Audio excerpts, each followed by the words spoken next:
Back again for another video. On today's topic, we'll be talking about a few things, but the main topic will be about toxic men. Now, I was sick for a little while, had the vid, you know what I'm saying? And I appreciate all of my listeners and my followers who were supportive in my time of sickness. I definitely noticed that. It's not something that is just glossed over, or it's just like, oh, well, they said, wish you well. No, I really appreciate that.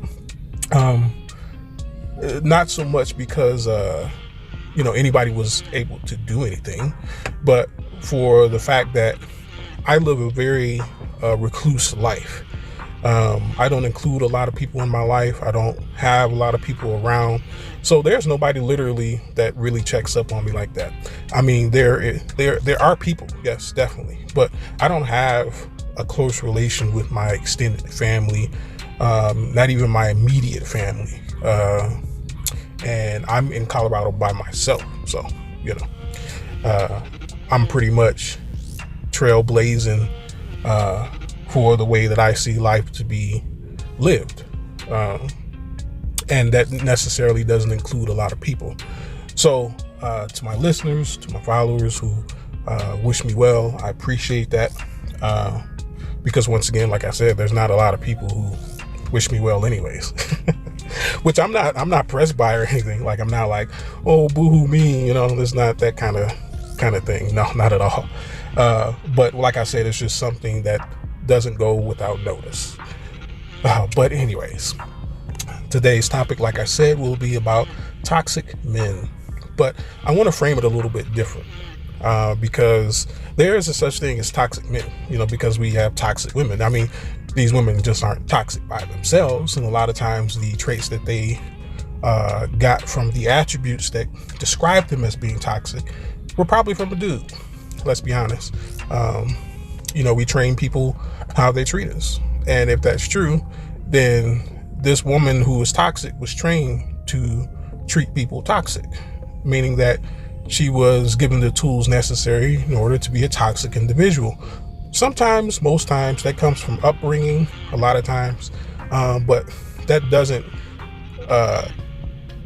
go without consideration for the entirety of where these women get their toxic traits from, right?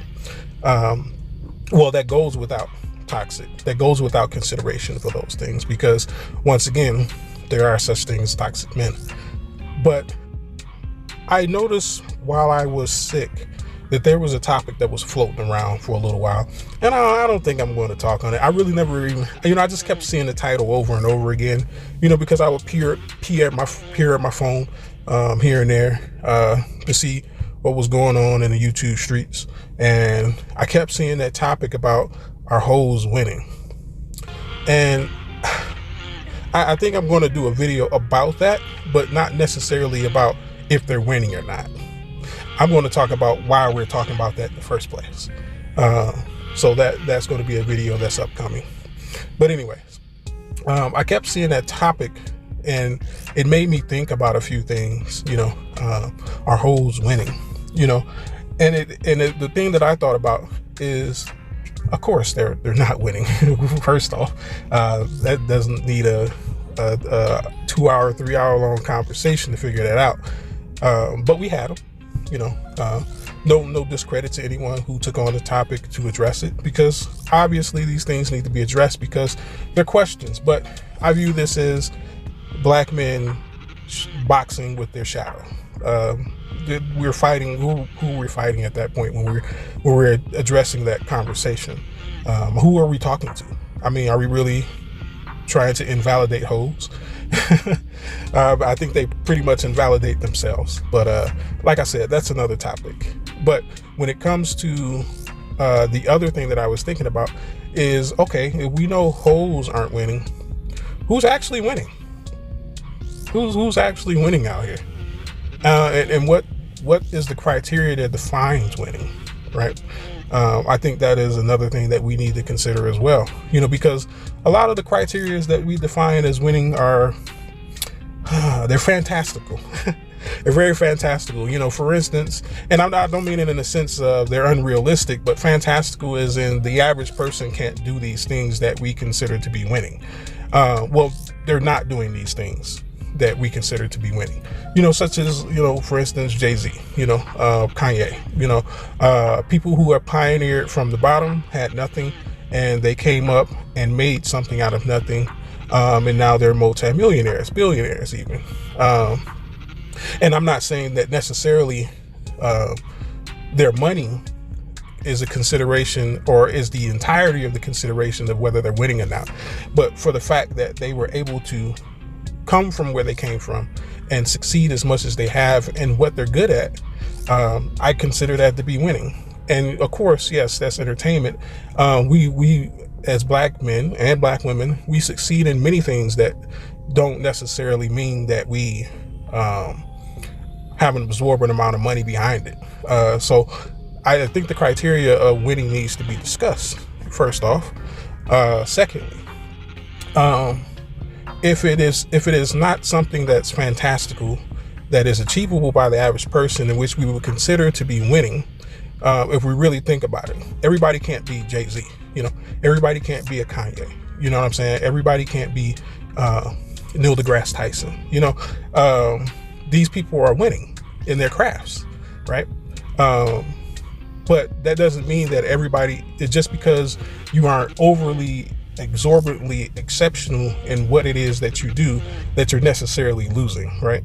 That's not what that means. And that's another thing I want to address too.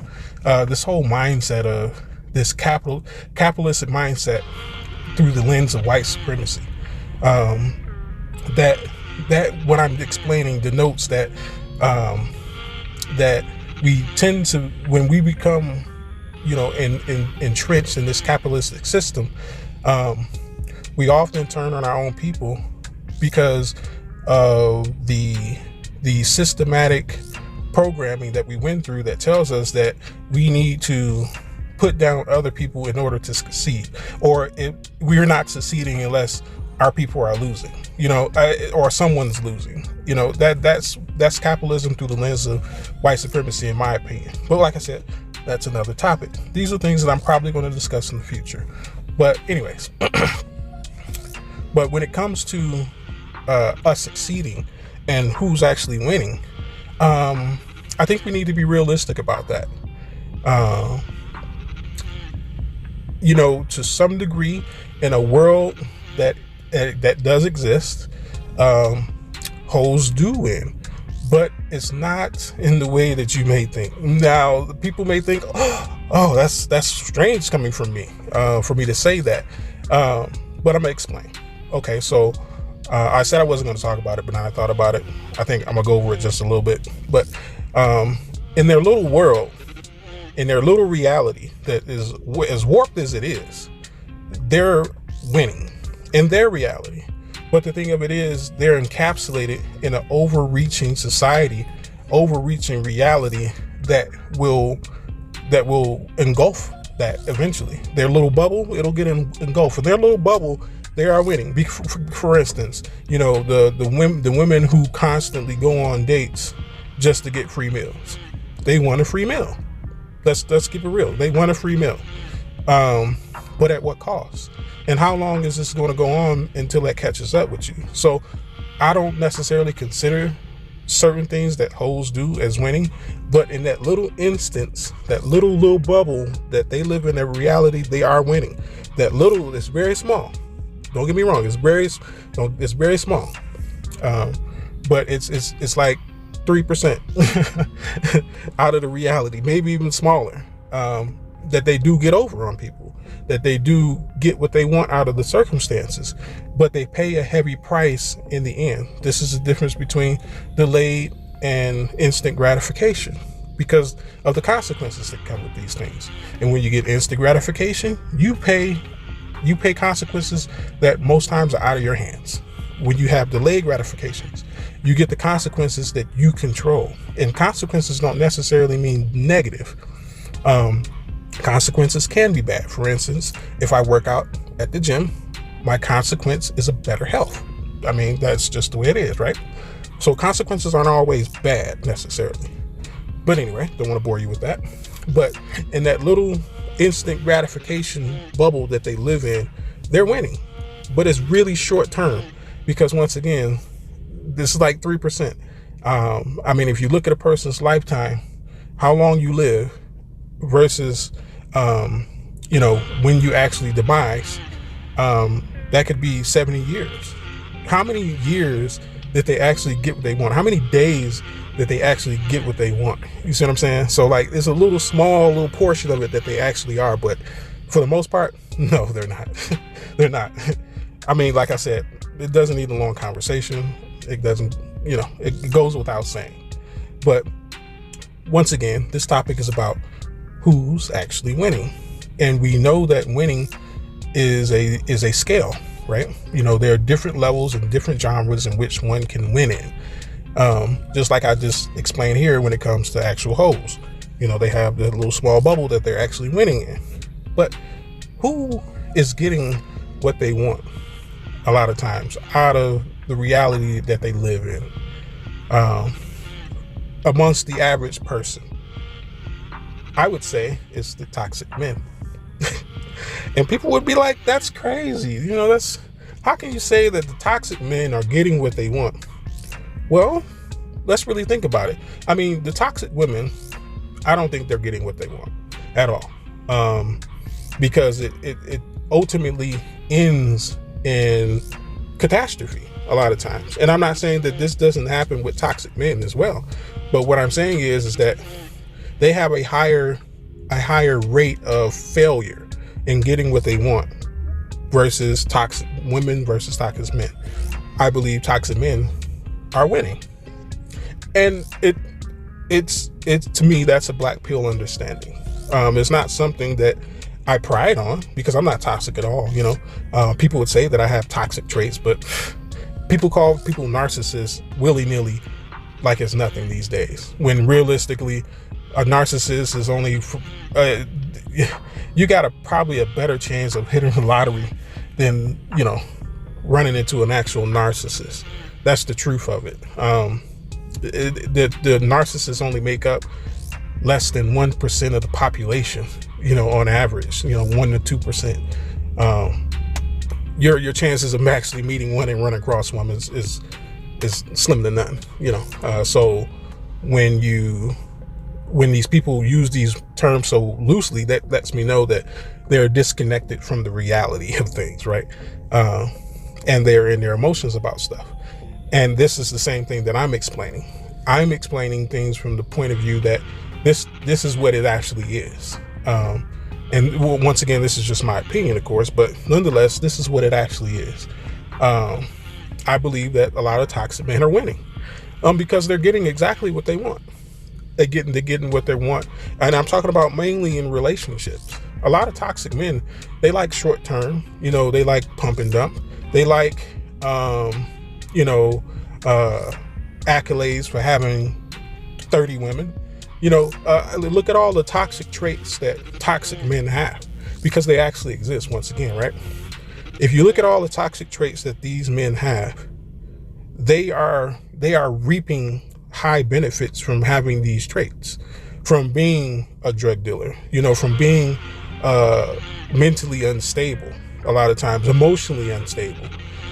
Once again, I'm not saying that these things don't come with consequences. What I'm saying is that most times, if you look at it, they're getting what they want. They're getting what they want, especially from the women. The women love toxic men. They love them. They love toxic men.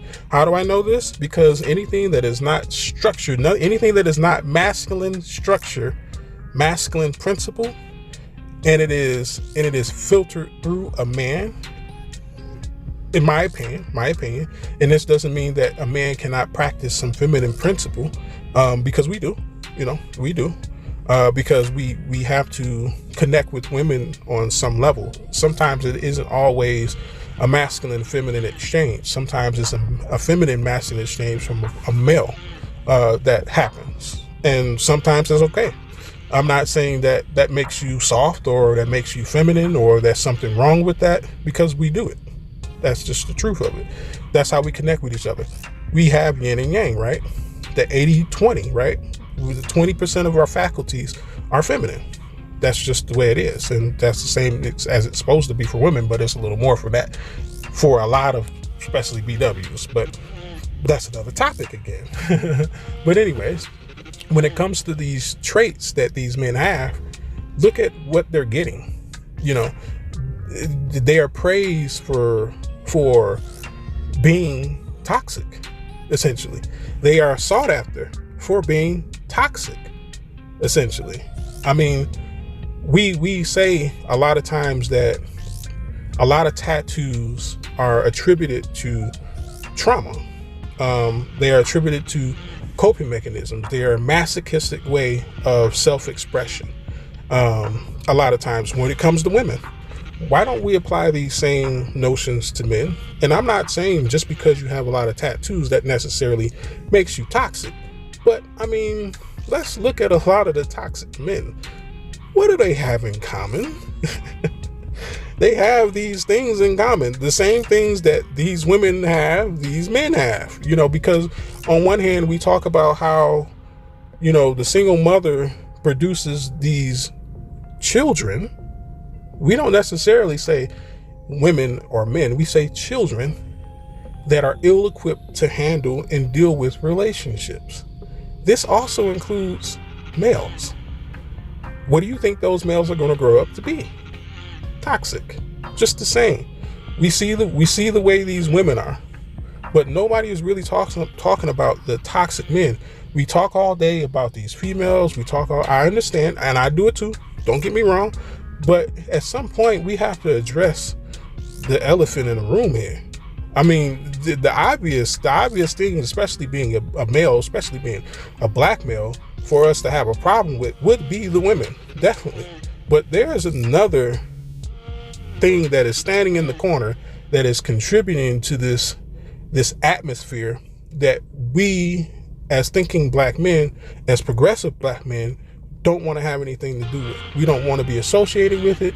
We say that makes us look bad. We say these things should not happen. We say we don't want to stand anywhere near any of these things, but we're not addressing where they're coming from.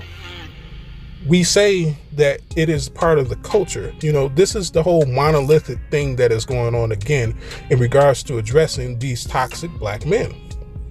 I hate to say it, that's just the way it is. And, you know, people may, you know, downvote me or hate what I'm saying or discredit, but let's be honest. Once again, this is a black pill understanding to me.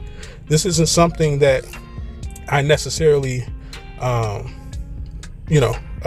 have a passion about. It's something that needs to be talked about, though, because these toxic men are winning. Because we, and don't take this the wrong way. There's a portion of us that, in the ADOS sector, anyways, there's a portion of us that is cancerous. That's the truth of it. And that portion of us is usually the ones displayed on TV, media, and the rest of the world. That's the truth of it. Why is violence praised? Why is instability praised? Why is emotional distress praised? Why is dysfunctional behavior praised in our community? Because it's not just with the women. It's not just with the women. We know this.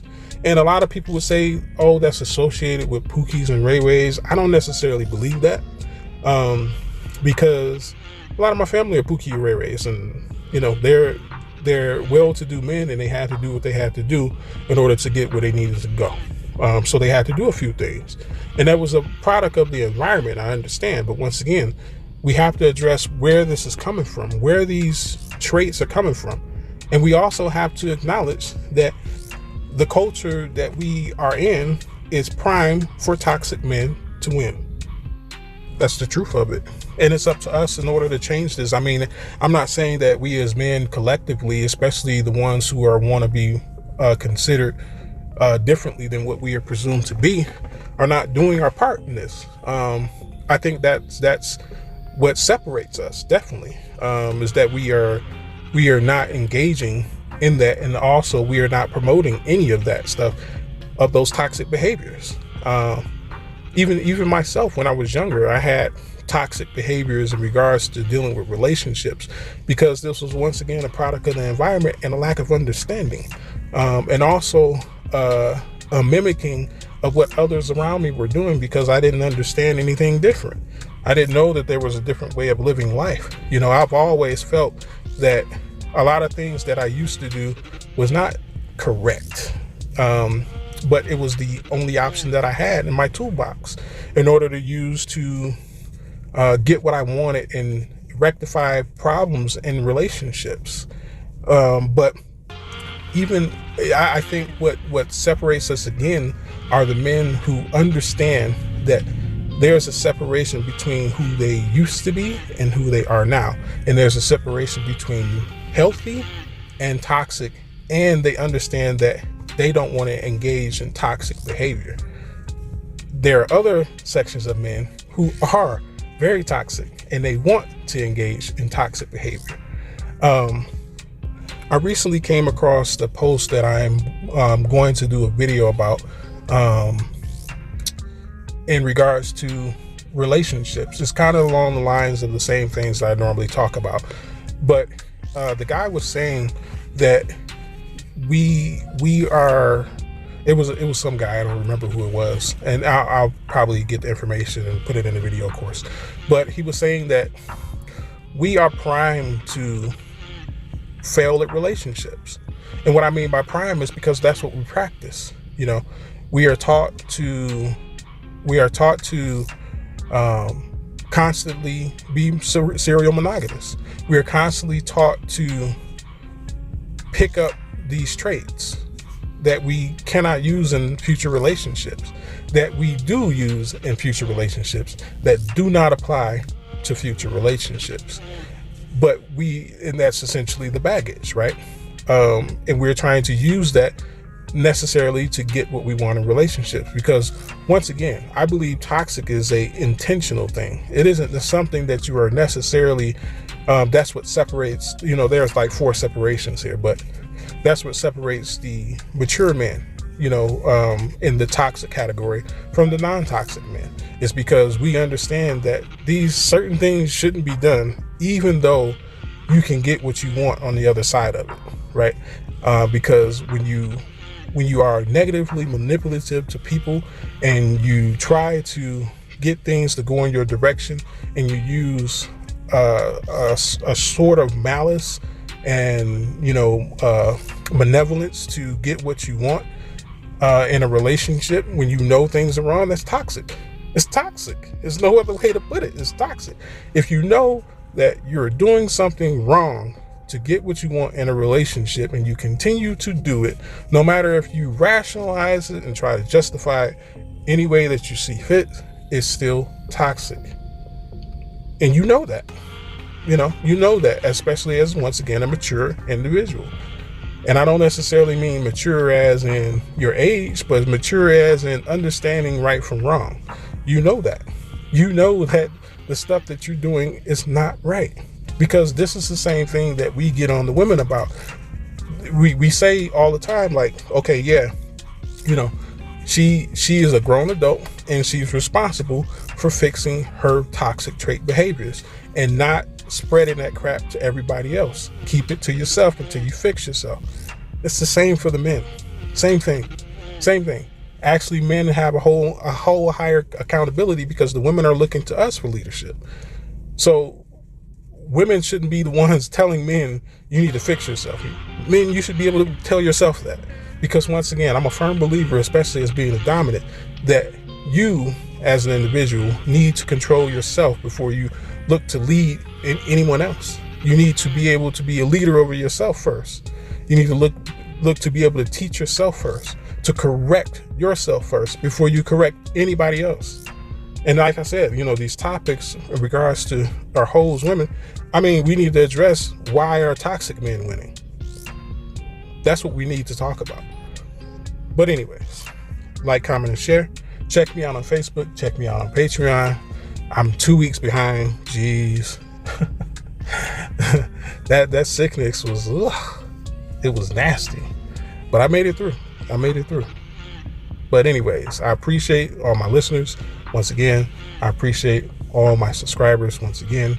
And I thank you for your continued listening to the topics that I have, and your continued sponsorship with your ears, and with the sharing of my videos and comments. I appreciate that, because I do view that as sponsorship, because it's something that you volunteered to do that you didn't have to. So in the way of support. So I appreciate that. But anyways, this has been the Wolf and Bear to Close. May you have a good day, and of course, peace be with you.